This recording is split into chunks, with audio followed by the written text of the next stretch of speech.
Morning from Jakarta, everyone. Welcome. It's nice to see all of the panelists on my screen. I cannot see the attendees, but I'm sure you guys are in a good spirit and in good health. Thank you for joining. Now, starting is the session titled Prioritizing Food Security Challenges and Climate Sustainability, a very important topic. In fact, two different things, but really interlap to each other. So for that, I'm really grateful to have four three panelists with different backgrounds, with different expertise, but all on one destination to achieve food security and climate sustainability. But before we go to our discussion, I would like to invite an opening remark from His Excellency Dith, the Minister of Agriculture, Forestry and Fisheries from Cambodia.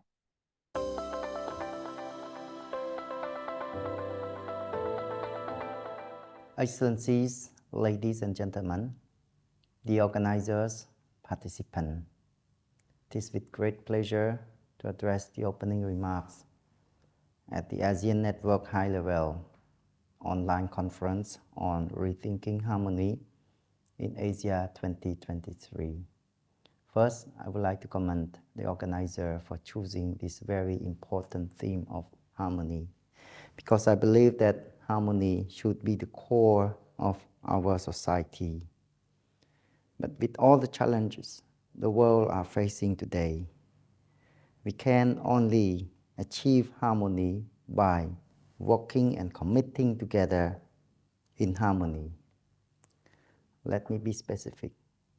As Cambodian Minister of Agriculture, Forestry and Fisheries, my main focus will be on food security, but also sustainability. But to do so, it's not just to set a directive or policy, but at the same time, we have to rethink about all the implications and how to support this goal. Of course, we need to understand where we are from. During the 60s, there was the main issues about the growth of population versus the food production. And many eminent economists and policymakers has taken these issues and tried to tackle together. Thanks to the progress of technology, but also to the change of mentality where we switch into consumerist society, we manage to produce food at low cost to sustain the population growth, but at the same time at the expense of the environment. Now we are aware of it, and I think that it is also time that economists and policy makers need to meet again and to rethink about all these issues and find the solution, a sustainable solution. We want to have this sustainability, but the issues and the solution is not in finger pointing at anyone or any sectors. Actually, the solution would be to work together toward this harmony in finding this solution. As for the agriculture sector, the requirement would be that the public, the consumers, will get aware that products that are respectful of environment will be done with a cost, and that cost should be borne by everyone, from farmers, policy makers, entrepreneurs, but especially consumers. I think that if everyone are ready to contribute to this change, to this improvement, from agricultural perspective, we will be able to work together toward this goal. So back to our theme of harmony. I hope that this conference will bring eminent researchers, economists, and policymakers to focus together to find a complete success, but also to generate a concrete outcome. Thank you very much and have a pleasant conference.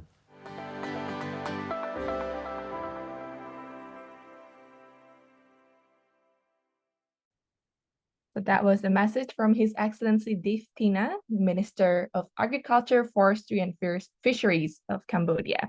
So now let's get straight to the discussion. We have on our panel here Mr. Rajendra Aryal, FAO representative for country director for Indonesia and Timor Leste, and also liaison official for ASEAN. We have also Priyanka Kishore, an economist from Singapore. And then we also have Lilan Dayananda, an inspiring youth, managing director of Elzian Agro. So now we have heard some news, Rajendra, Priyanka, Lilan, all over the headlines, newspapers every day. Sometimes it will be on looming food crisis, food insecurity, not to mention the energy crisis as well. All of this news from COVID-19 to the Ukraine war to some other events that escalated this problem. Could you give an overview? I would like to invite Priyanka here, an overview on the global context and the current situation in the world, and after that in Asia, as most of our participants here are coming from Asia. Please, Priyanka.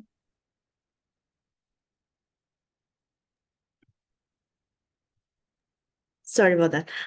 Morning, Jenny and everyone. And thank you, the Asian Network, ERIA and ADB for inviting me to this very topical and prestigious panel.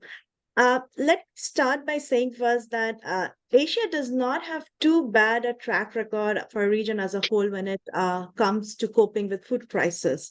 Its status, which is largely as of a food importer, means that the government in the region strive to maintain adequate stocks of grains and other food items so that they can ensure smooth supply of food domestically and keep prices affordable.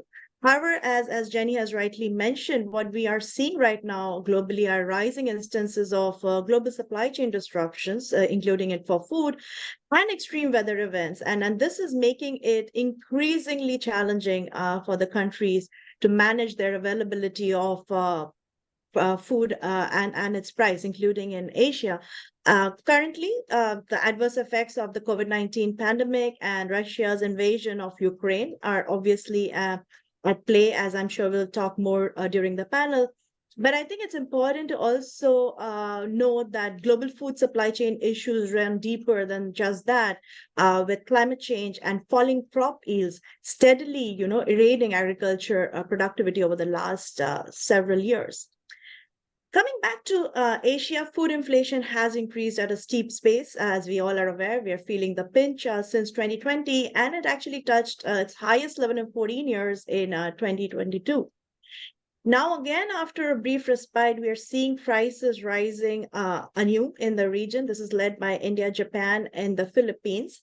It's being led by a confluence of factors. So, of course, you must have been reading about the El Nino weather phenomena, which has set in, and we could see drought and more crop failures in the region. Unfortunately, this has coincided with the expiry of the Russia-Ukraine grain deal, which was instrumental in keeping wheat prices in somewhat check, wheat and grain prices, rising oil prices again, which is raising farm input prices, and also some ill-thought measures from governments, such as the rice export ban that has come from India. And I would say that the last one is particularly concerning because Asians are dominantly consumer of rice. This is our dominant food grain. And what we saw last year is that because rice prices were stable, we did not feel the pinch from other food commodity prices as much as rest of the world. Now rice prices are leading the way up. And I think this poses a greater challenge for Asia's food security. You must be well aware that lower income households in Asia, on an average, spend about 50% of their income on food. and rising cost of food staples such as rice and wheat really hit them hard. In the current situation, this is even more challenging because we are amid an uneven recovery from the COVID-19 pandemic that again hit the poorest income households more. So I think, the way I would put is that while Asia is not staring at an acute food shortage, the government stockpiles do take care of that. There are temporary mismatches, and it is contending with an affordability challenge, which is adversely impacting the most vulnerable, the sizable vulnerable population it has. And I think South Asia, on a last note, stands out the most at risk in this regard. Thank you, Priyanka. A very comprehensive overview. I'd like to get back to you later on the national policies. You mentioned something important about the protectionist policy, which then caused another global problem. But I would like to put Rajendra first. Rajendra, with this situation, of course, we rely on multilateralism. But what are you seeing now in the current multilateral effort? Are we on track? Are we on top of the game, Rajendra? Yeah, thank you very much, Jenny. I mean, Priyanka actually she touched on a lot of things, especially still the remaining impacts of COVID pandemic, the impacts of El Nino. I mean, currently that we are facing in Asia, in many parts of Asia, including this part of Asia, eastern part of Indonesia, Timor Leste, even small countries like Samoa, which are predominantly dependent on food import. When it comes to multilateralism, let's put it this way, you see, as Priyanka rightly put, the war in Ukraine has disrupted grain exports, and that resulted in increased international food prices, and the FAO food price index actually hit a record high last year in March 2022. It has eased a bit, but still we are not yet there. So despite all the multilateral efforts done by the United Nations, FAO, other bilateral agencies, G20 countries, things have not really improved much. Russia walking out of the Black Sea Grain Initiative in July 2023 has caused an increase again in the international wheat and sunflower prices. And as Priyanka also put it further, India's ban on white rice exports in July 2023 led to higher prices and supply concerns. And if you see the FAO All Rice Price Index that we are producing every month, the one in August, it showed the growth by 9.8%, which reached actually the 15-year high due to this indica rice quotations. Even the retail rice prices in India surged by 11.5% between June 2022 and June 2023. Now coming to the household, a small households, actually, they need $4 per person per day to have access to 3 times healthy and nutritious diet, which means a family of 4 would need almost $500 a month. So in this proportion, rising inflation, increased food prices, has the income increased among the families?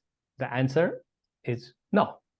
So now this rising concerns about global food inflation is affecting billions of people worldwide, with the risk of pushing even more people into poverty and hunger. And we are just halfway through the SDG 2030. So now Jenny, your question, where we are with this all efforts, the situation, I would say, is still very fluid, I mean, despite all the warnings and all the advocacy efforts made when it comes to climate change, there have been these early warnings against the threat of climate change, including the current El Nino, are regularly shared, and all these highlights are made, emphasizing the needs for anticipatory actions.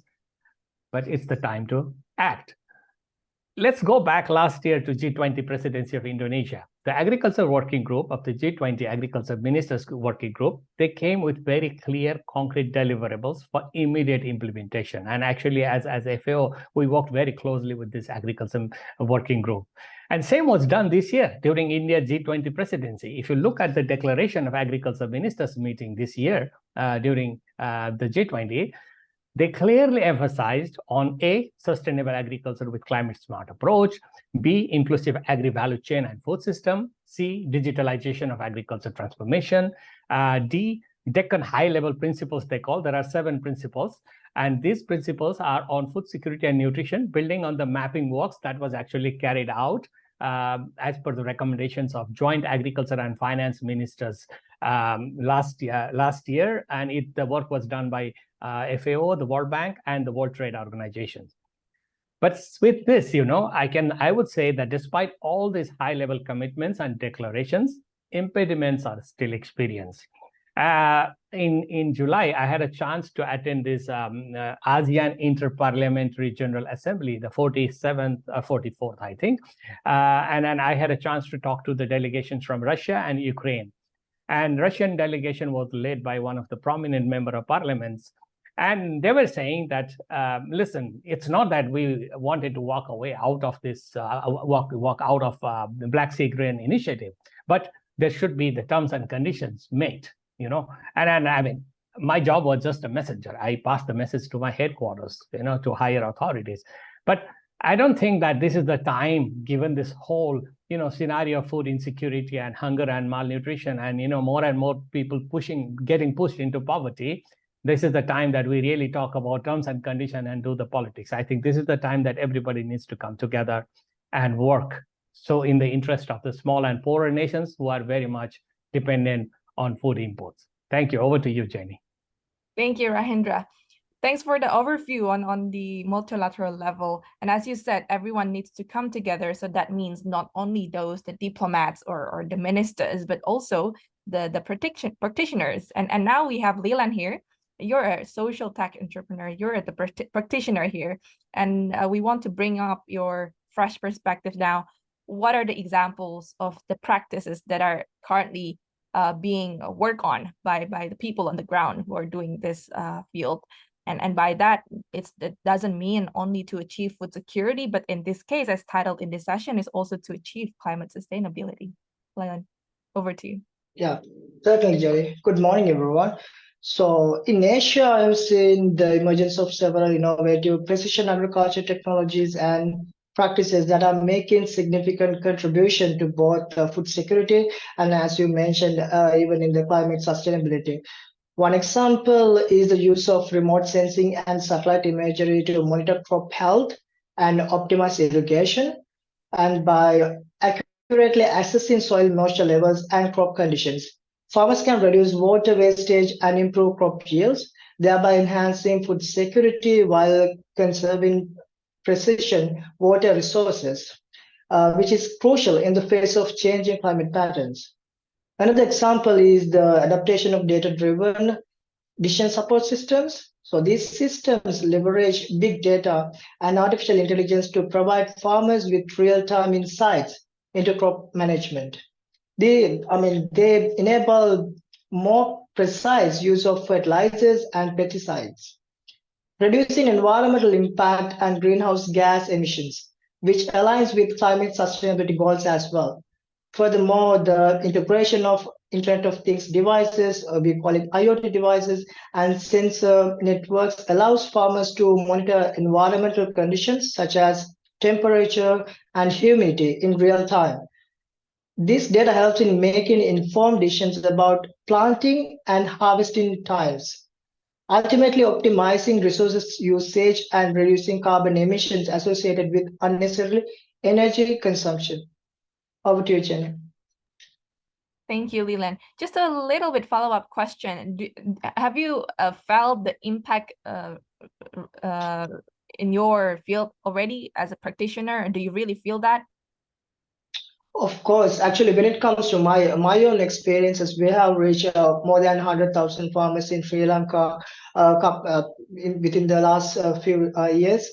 So the thing is, with the precision agriculture, it's really helps when it comes to Sri Lankan context. There were some incidences that Sri Lanka tried to go to full organic within a night, with banning of inorganic fertilizers. So that is why actually, and then again with the drastic climate change, so farmers were having a lot of trouble to utilize their limited resources such as water, fertilizer, labor, and land at an optimum level. So that is where the technologies play a major role in order to utilize their resources at an optimum level in order to increase crop yield. At the same time, actually, when it comes to climate adaptation, adapt according to the drastic climate change in order to increase their crop yield. Thank you, Lilan. Now back to Priyanka. Priyanka, you talk about this restriction on rice export by India, and of course, all countries have their own policies. Some are doing the cut in taxes, some are doing subsidies. How do we, synchronize? If not synchronize, then at least these policies do not backlash the purpose of the policies itself. How do we align it and make sure that these are going effective to solve the problem altogether? Priyanka. Thanks, Jenny. I think you've really hit the nail on the head here. This is really the biggest challenge, and as Rajendra was mentioning as well, that the time is for everybody to come together. But given that we have discussed at length that the more vulnerable sections of the population are more impacted by food prices or rising food prices, there's almost a temptation for politicians at some level to turn protectionist and think domestic first when it comes to this sort of a crisis. Not necessarily that's the right way out, but that's almost what happens. But let me just take a step back, because when we talk about macro policy, there are usually two ways that, because we're talking in inflation terms, that authorities can respond to something like this. And in Asia's case, because food accounts for a very large part of the CPI basket, almost 46-48% for India, but even for a developed country like Hong Kong is 14%. So it affects the overall inflation levels a lot more than it does in other parts of the world. And so generally you will see a lot of speculation around a monetary policy response to food inflation. And even in the current instance, we are also seeing our central banks themselves talk a lot about the El Nino impact and the risks it poses, and then they have pushed back any rate cut expectations on the back of that that might come due to other sources. I just want to put this out there because while it is important to keep an eye that the food inflation does not spill over into generalized price pressures, actually it is fiscal and the other measures that are much more impactful when it comes to actually tackling food inflation. And this is because what you're basically trying to do is increase food supply and keep it affordable, and that cannot be really achieved by monetary policy. Now, as you mentioned, Asian central banks are really no strangers to this. They have a ready-to-use toolkit. They use price subsidies, cash transfers, import duty cuts, and of late we have seen this export restriction tool becoming more and more favorable. And in this regard, what I want to say is that it's important that governments take into account when they're going ahead with such protectionist measures, because more often than not, it has unintended consequences. So, for example, farmers' income obviously get impacted in the domestic economy, but you also have ripple effects across the food supply chain that come back to hurt everyone, including the country itself, which is imposing them because of the spillover impact on food products and things like that. So I think it's very important that the governments take into account when they're going with such measures to see such take into account such feedback effects, because once they do so, they can see that this is really not the way to go forward. And it was heartening to see that ASEAN governments actually came out after the Indian export ban and said that they would not be taking this sort of measure to actually manage food security, and they'll work with each other. So I think the call to governments is that food security actions begin with first inspecting domestic supply bottlenecks to improve your domestic distribution systems, monitoring food prices at home for any malpractices, and moving on to providing food aid, whether it be in the way of cash transfers or actually food grain transfers to help the consumers. That is really a more viable and a sustainable way to solve this problem for everyone. Thank you, Priyanka. Now let me go to Rajendra. This is also what I'm about to ask in line with the question coming from the participant, Suraj Buttadoki. Sorry if I pronounced your name not correctly. He's asking what initiatives globally are being undertaken to promote food systems that are both environmentally sustainable and resilient to climate change. And my question is also whether the current efforts, the multilateralism we are seeing now, already connect the dots, and are they going hand in hand for the solutions for climate sustainability and food security, or are there too many dots yet not connected and going separately? Rajendra. Yeah, thank you very much, Jenny, and thank you, Suraj, for the question. I mean, you know, when we talk about food security or food systems transformation, we also need to look at the climate sustainability, and that I believe that is also the topic or the theme of this webinar. I mean, whenever I see the discussion on climate change, you know, let's go to the top 7 emitters of the greenhouse gas. You know, the top 7 emitters plus the international transport are responsible for 50% of the global greenhouse gas emissions. And G20 member countries collectively accounting for 75% of it. And now look at the brunt of this climate change, especially impacting the small farmers and fishers and the people, you know, who are vulnerable or below the poverty line. 3.3 billion people, mainly in Africa, Asia, and the small island developing states, are highly vulnerable. And that is according to the IPCC report.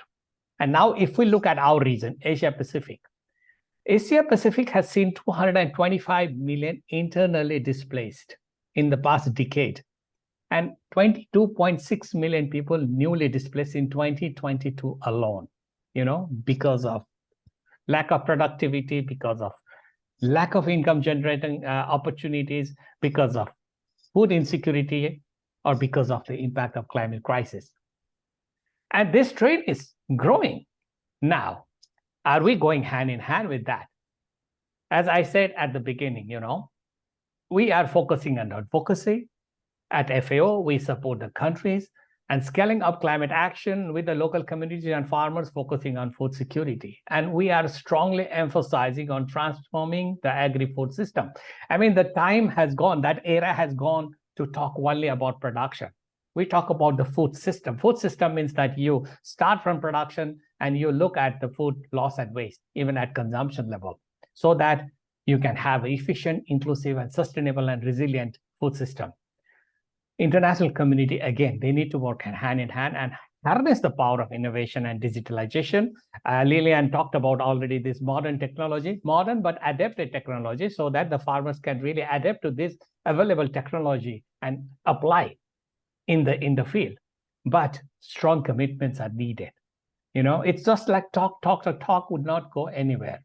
We need to unlock financing, climate financing, for example, from all possible sources. You know, what the international ODA can bring, nothing compared to the money that is available at the country level with the private sector.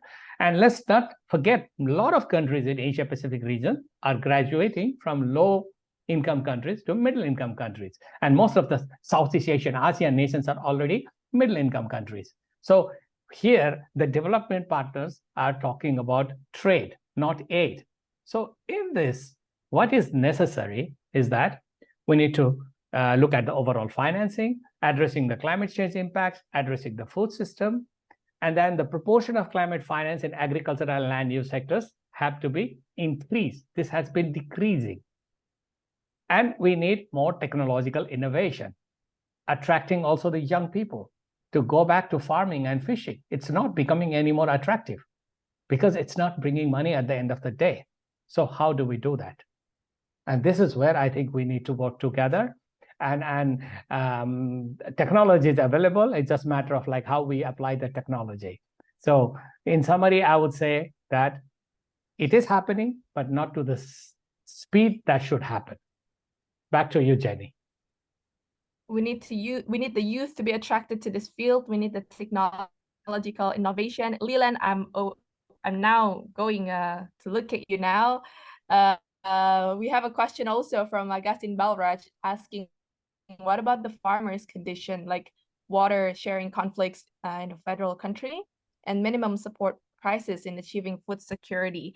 Now, not only that, I'm also asking you, what are the obstacles that you find today in pursuing this innovations, and you still come up with all the solutions from the ground? What are the obstacles that you're encountering, and what are also the untapped potentials that you're seeing?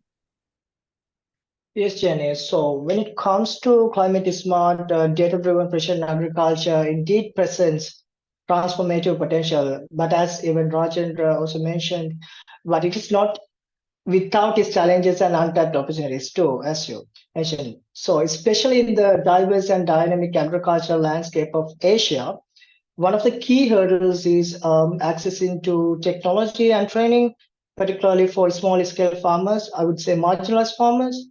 Many lack the resources and knowledge indeed to adapt precision agriculture practices effectively. To address this, initiatives like farmer training programs and affordable technology solutions are essential to democratize the access. Regarding untapped opportunities, there is significant potential for scaling up precision agriculture in Asia's emerging markets, tailoring technologies and strategies to suit local conditions and crop varieties that unlock new avenues for adaptation. Additionally, leveraging public-private partnerships to invest in research and development can lead to innovations specifically tailored to the region's need. Yes, Janet. A little bit follow up, Lilan. When to make this happen from the ground, of course, there are some challenges such as like government support or finance. Do you encounter that problems? Because in the end, it's about that, the multilateral efforts it's trying to solve that. So I want to hear your point of view on that. Yeah. So collaboration is indeed key addressing food security and climate sustainability. In my experience, successful partnerships have often involved a combination of government support, private sector involvement, and community engagement too. One noteworthy example is a project that I've been part of, Dubai Expo Live, along with the Sri Lankan government, provided grants to encourage farmers to adapt precision agriculture practices. So precision agriculture companies then offer technological solutions and expertise. Local communities were engaged through workshops and knowledge sharing platforms, fostering a sense of ownership and participation. Governments, businesses, and communities can work together by creating platforms for knowledge exchange and collaboration. So this could involve establishing regional agricultural innovation hubs where stakeholders can share best practices, assess training, and co-create solutions tailored to local context as well. Moreover, intensifying sustainable practices through policies and market mechanisms also can further accelerate the adaptation of climate smart agriculture practices in Asia and even in beyond. Yeah. Thank you, Lilan. Now, I would like to ask Rajendra, with all the efforts and the coordination, of course, we need to also keep in mind the countries that are lacking behind, the parties that are, in the first situation, they're already lacking behind in terms of the finance and the capacity. How do we make sure that the solutions are inclusive and also support not widening the gap of this inequality and sort of leaving everyone or some parties behind in those countries? At FAO, we say we need to strive to have a resilient food system to achieve 4 betters: better production, better nutrition, a better environment, and a better life, leaving no one behind. Inequality is definitely growing. I mean, as we have listened to all the other speakers, the recent trends in food insecurity and malnutrition are at odds, despite high economic growth of different countries. I mean, Asia-Pacific region, if you look at the current situation, this region has maintained its leadership position as the economically fastest growing region with declining poverty. But still, the progress, as I mentioned also earlier, the progress towards 2030 SDGs is less than satisfactory. Now, while the world was already off track from meeting the SDGs even prior to 2020, the past multiple effects of the COVID-19, high inflation, armed conflicts, climate crisis, this all cumulative effects or impacts of all these crises have further stalled or even reversed the progress. And I always question, like, this El Nino, I mentioned about this greenhouse gas emission. If G20 countries are responsible for emitting 75% of the greenhouse gas, $1 million question is, what mistakes have the countries like Timor Leste or Samoa made? Why should they face the brunt, and how can they be compensated at the time when global demand for food is rising? And this current estimate says that the world would need 50% more food by 2050 to feed the increasing global population. And we are giving this prognosis at a time when more than 800 million people still face hunger. And 2.3 billion people, I mentioned that earlier, face, they are lacking adequate food access. So what is necessary now? Well, one thing I want to mention also here, but there are some good practices. I think it also goes back to your previous question, Jenny, asked to Lilan. We recently did a study in few countries, including Indonesia, on the impact of 5F crisis. 5F meaning food, feed, fuel, finance, and fertilizer. And Indonesia did pretty well, Also, during the 2 years after the during the pandemic, Indonesia showed significant progress, positive growth in 2 sectors, agriculture and IT. All other sectors showed negative growth. Why? Because agriculture sector provided easy access to financing to small farmers. They introduced this microcredit, and I was looking at the statistics from the Bureau of Statistics (BPS) in Indonesia. Apparently, the return rate of these small credits provided to farmers is extremely high. It's more than 95%. So meaning that if there is proper access, proper policy, and proper provisions made, farmers can perform. But again, it connects to the policies, it connects to the practices. Okay, so how to reduce the inequality? I think coming back to the points that also others mentioned, we need to have innovative policies for both rural and urban populations, engaging the youth for sure, making agriculture production, fisheries attractive, technological advancement to intensify agriculture production. We heard some of the advancements made in other parts of Asia, and the sustainable delivery of environmental, social, and economic benefits. Access to technology is still a barrier for a majority of rural and urban poor. And, and UN estimates that over half of Asia and Pacific regions, 4.3 billion people are offline. So connectivity remains the challenge. E-agriculture is an effective way to make farming or fishing more attractive to youth, which also will help reduce this rural-urban migration. As we can see, many countries like Nepal in particular, I can say, the villages are getting empty because it's no more attractive to the rural youth. They would prefer to go to the city. Even in Jakarta, you can say, people are just flocking to the city to get a job, abandoning the agriculture or fisheries. Off-farm job opportunities, along with skill development and reskilling opportunities through technological and vocational education and training programs would be needed to accommodate the workforce, increasing workforce, especially the youth, and promotion of green jobs. So in summary, I would say while technology can improve food security, it must benefit the society as a whole, without increasing inequality and poverty. Thank you. Back to you, Jenny. Thank you, Rajendra. Priyanka, I want to zoom in a bit again to domestic efforts. In Asia particularly, we see different situations. For instance, Indonesia might be doing quite well, but let's say a neighbor country like Brunei, they are struggling in building their resilience. What are the options, policy options that are best in Asia? You mentioned fiscal policies before, but this difference, what does it mean for Asia? And what do you think should be the priority for governments in Asia to look at their planning years ahead, if not a decade ahead?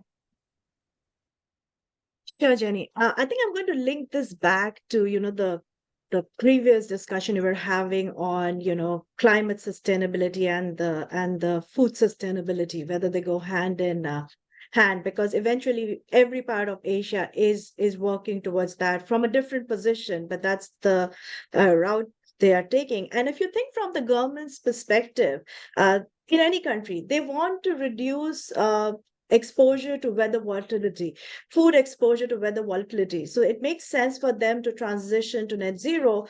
But that, of course, comes in hand of rising food cost production, particularly because of the way we will generate electricity. So let me give an example that Oxford Economics did in a study, and they showed that for Indonesia, for example, if the government transitioned to net zero by 2050 without taking any measures to mitigate the change of this impact on food supply systems, to borrow Rajendra's phrase, it would increase actually food producer prices 80% for Indonesia. So that is definitely, not the outcome that any policymaker is looking for as they are trying to move towards a low carbon economy. So there are basically two set of measures that come into play here. One is, of course, from the farmers and the consumers' perspective, how to make them more weatherproof, if I may say. And some of these points have already been spoken about both by Lilan and Rajendra. But in terms of really prioritizing public spending on farm and agriculture, and lead them to adapt more technological innovation, and also promoting instruments like agriculture insurance and things like that. From a household perspective, I think it's important that more effort is made on social assistance. So, for example, for Southeast Asia as a whole, currently the national income spent on social welfare is 0.5% of GDP less than what we see for middle income countries. So if they take that as a benchmark, then there is scope for things to increase and for more targeted spending to happen. On the second set of measures, which is actually, targeted at making this whole transition for the food industry more cost effective, I want to go back and touch on the point that Rajendra made about trade. It is really not about food aid so much going forward as all parts of Asia move up in their income levels, but it's really, going to matter that how high are your trade and investment barriers, because that's where you will benefit from, incoming labor, incoming funding, and also incoming exchange of goods and technology. And we as a region, I think we parts of Asia have always been very open to trade. They continue to do so. Southeast Asia is mostly a part of that. But for the region as a whole to have a more sustained approach towards net zero without raising food prices, I think lowering trade barriers is the way to go forward, or very important to go forward. Thanks, Priyanka. Now, last to speak, Lilan, I will bring up this question from the question box. Have any guidelines or mechanisms been developed to change the agriculture or cropping patterns in different situations for climate resilience? What I'm asking you is, do you have that handbook? Do you have sort of like a guideline for the practitioners to mitigate these situations? And second, lastly, you're the youth, you're the one that has been in this field. Where do the youth and communities stand in being part of the solution? And do you see a greater or a lesser spirit in the youth in paying attention to this issue, and also in diving deeper into this field, like Rajendra said? Yeah.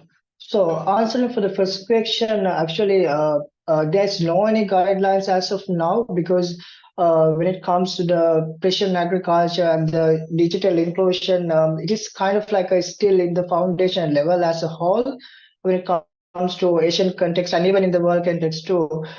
So there's no any guideline, but then again, there are some standards when it comes to like Internet of Things. Like there should be a calibration according to research centers, and then even like as a private entities that provide some precision agriculture, we need to align with the standard that the research centers and our patented IoT devices bring into the market. So those things are there, but there's no guidelines. So when it comes to the second question, the considerable number of youth and local communities in Asia and even beyond increasingly proactive in addressing food security and climate sustainability challenges these days, along with upcoming Conference of Youth, we call it COI 18. And just before the Conference of Parties, COP28, usually COI happens. And even the latest LCOI happened in India recently, with the youth gathering in India to bring a statement towards COI 18, and then to bring the youth statement to the COP 28 in Dubai this year in November. So when it comes to youth contribution through youth-led initiatives, community-driven sustainable practices, and innovation hubs that foster technological solution, the engagement includes advocacy and even raising awareness and developing resilience to climate impacts. Despite challenges like limited resources, their determination and optimism play a pivotal role in driving meaningful change and fostering a spirit of collaboration among stakeholders to achieve long-term food security and climate sustainability goals. And actually, I was being part of providing the youth statement yesterday regarding the transition of sustainable livestock transition for the ministers of all FAO countries. So it was one of the main concern actually we brought that, even as Rajendra mentioned, the lack of attractiveness towards the livestock and the agriculture as a whole when it comes to the whole world. Actually, not only it's not the problem in Asia, it's a global problem. So I think the governments have to bring policies and incentives in order to like make the sector more attractive, so the upcoming youth can get into those sectors. Thank you, Lilan. Perfect way to close the session. Thank you very much, everyone. And it's the end of the session. We're going to move on to another session after this. So once again, thank you, Lilan, Rajendra, and Priyanka. It's a great session. Hopefully we can continue the discussion in the next opportunities. Thank you very much and namaste. Thank you.